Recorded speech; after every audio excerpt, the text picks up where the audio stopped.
Hello friends, कैसे हैं आप लोग। स्वागत है आपका हमारे चैनल पर। फ्रेंड्स, आज के क्लास में हम लोग एनसीईआरटी का चौथा चैप्टर हम लोग पढ़ेंगे। इससे पहले हमने 3 चैप्टर कंप्लीट करा दिया है एनसीईआरटी का ज्योग्राफी। और फ्रेंड्स, आप अगर बिहार टीचर का तैयारी कर रहे हैं या रेलवे की तैयारी कर रहे हैं तो आपके लिए यह क्लास बहुत ही इम्पोर्टेंट होगा। और फ्रेंड्स, यहाँ से कम आपको 3 से 2 प्रश्न जरूर बनेंगे एग्ज़ाम में, क्योंकि ज्योग्राफी में फ्रेंड्स 3 से 4 क्वेश्चन हर एग्ज़ाम में बनते हैं। तो मृदा से रिलेटेड जितने भी क्वेश्चन बनेंगे आज आपका इस वीडियो में कंप्लीट हो जाएगा। तो चलिए फ्रेंड्स, शुरू करते हैं। मृदा, तो मृदा को कितने भागों में बांटा गया है। पहला है जलोढ़, दूसरा है काली मिट्टी, लाल मिट्टी, लेटेराइट मृदा, शुष्क मृदा, लवणीय मृदा और पीट मृदा और वन मृदा। तो एक एक करके पढ़ते हैं। चलिए, मृदा शब्द की उत्पत्ति लैटिन भाषा के शब्द सोलम से हुई है, जिसका शाब्दिक अर्थ फर्श है। क्या है? फर्श मतलब फ्लोर, जिसको हम लोग जमीन की जो नहीं बोलते हैं उसी को फर्श बोलते हैं, इंग्लिश में उसको फ्लोर बोलते हैं। आगे, भारत के सर्वाधिक क्षेत्र में कौन सी मृदा पाई जाती है।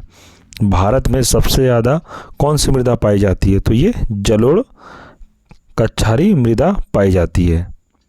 फ्रेंड्स, यहाँ से बस आपके बस इम्पॉर्टेंट क्वेश्चन ही आप लोगों का कराया जा रहा है, और 100% आपका क्वेश्चन मिट्टी का अगर आप क्लास ये कर लिए तो इससे बाहर आपका एक भी प्रश्न नहीं बनेगा।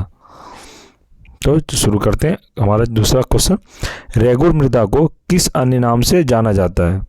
तो रेगुर मृदा को किस नाम से जाना जाता है। और तो काली मृदा, काली मिट्टी का ही नाम रेगुर मृदा है, दूसरा नाम, और रेगुर मृदा का नाम और एक है काली मृदा। रेगुर मृदा का सर्वाधिक विस्तार किस राज्य में पाया जाता है।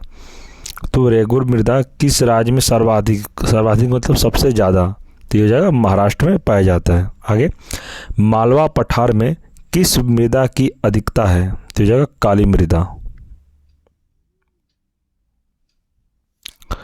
काली मृदा को स्वतः जुताई वाली मृदा भी कहा जाता है, जिसमें सिंचाई की कम आवश्यकता पड़ती है। यह मृदा कपास की खेती के लिए सबसे उपयुक्त मानी जाती है।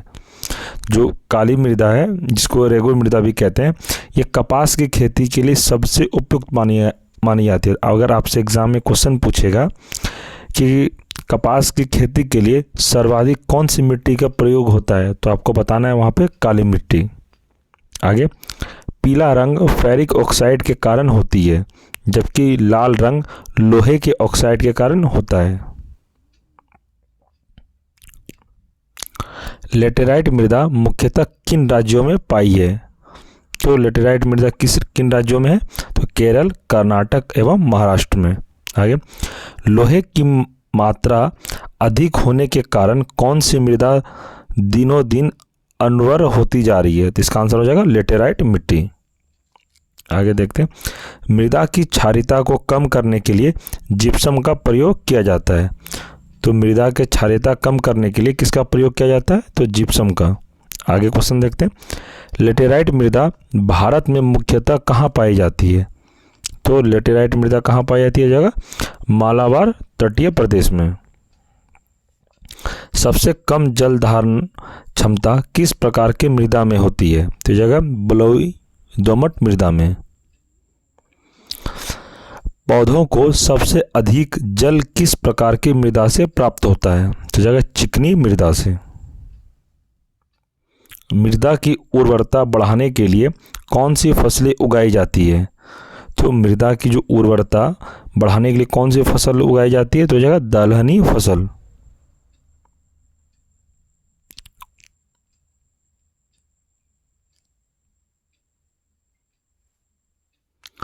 चंबल घाटी का निर्माण किस भौगोलिक प्रक्रिया से हुआ है।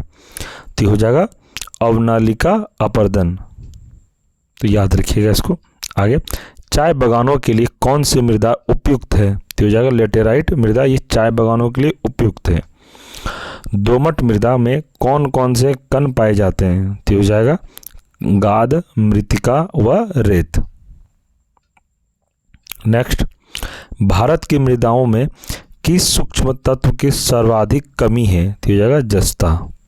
आगे देखते हैं, गंगा के मैदान की पुरानी जलोढ़ मृदा कहलाती है? तो क्या कहलाती है? तो बांगर कहलाती है। आगे देखते हैं, अम्लीय मृदा को कृषि योग्य बनाने हेतु किस खनिज का प्रयोग किया जाता है?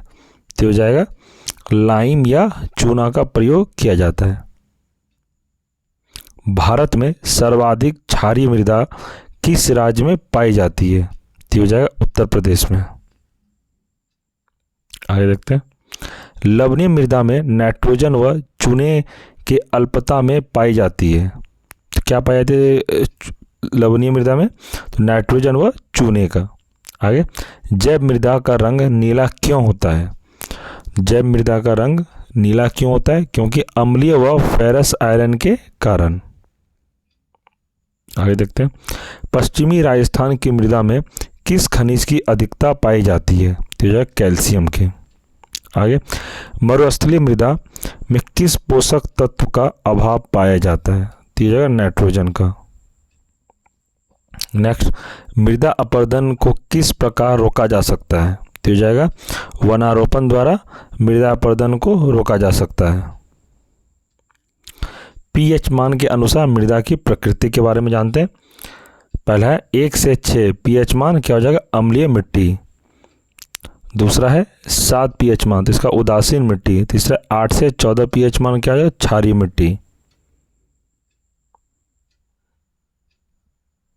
एक बार स्कूल 1 लाइन में पढ़ लेते हैं। लाल और पीली मृदा अम्लीय प्रकृति की होती है, जिसमें नाइट्रोजन, फास्फोरस एवं हार्मोस जैव पदार्थ की कमी होती है। तो फ्रेंड्स, हम लोगों ने मृदा से रिलेटेड सारा प्रश्न उत्तर कर लिया। और फ्रेंड्स, अगर आप यह वीडियो 1 से 2 बार देख लेते हैं तो आपको मिट्टी से प्रश्न एक भी एग्ज़ाम में आएगा तो आपका छूटेगा नहीं, ये आप गारंटी रखिए। आप मेरे पर थोड़ा ट्रस्ट करिए और मैं जो कहता हूँ वही हो रहा है। मैंने एनालिसिस बहुत सारा क्वेश्चन एग्ज़ाम का किया है। ये जो मैंने आपको क्वेश्चन करा दिया, ये मिट्टी से बाहर आपका क्वेश्चन नहीं पूछेगा यहाँ से। इसी के अंदर आपको मिट्टी से अगर एग्ज़ाम में क्वेश्चन आएगा तो आपका यहीं से क्वेश्चन बन जाएगा। आप देख सकते हैं सीधा सीधे फिर ये एनसीईआरटी बेस्ड पर है ये, और एनसीईआरटी का ही क्वेश्चन है ये। तो चलिए फ्रेंड्स, हम लोग अब इसके बाद वाला चैप्टर पढ़ेंगे। डेली आप हमारे चैनल से जुड़कर एनसीईआरटी का क्लास कर सकते हैं और बीपीएससी टीआरई 4 का तैयारी को बहुत ही बेहतरीन बना सकते हैं और आपका बीपीएससी टीआरई 4 में रिजल्ट 100% होगा। आप चैनल से जुड़े रहिए और आपका रिजल्ट ज़रूर से ज़रूर होगा। तो चलिए फ्रेंड्स, हम लोग नेक्स्ट वीडियो में मिलेंगे। तब तक के लिए जय हिंद, जय भारत।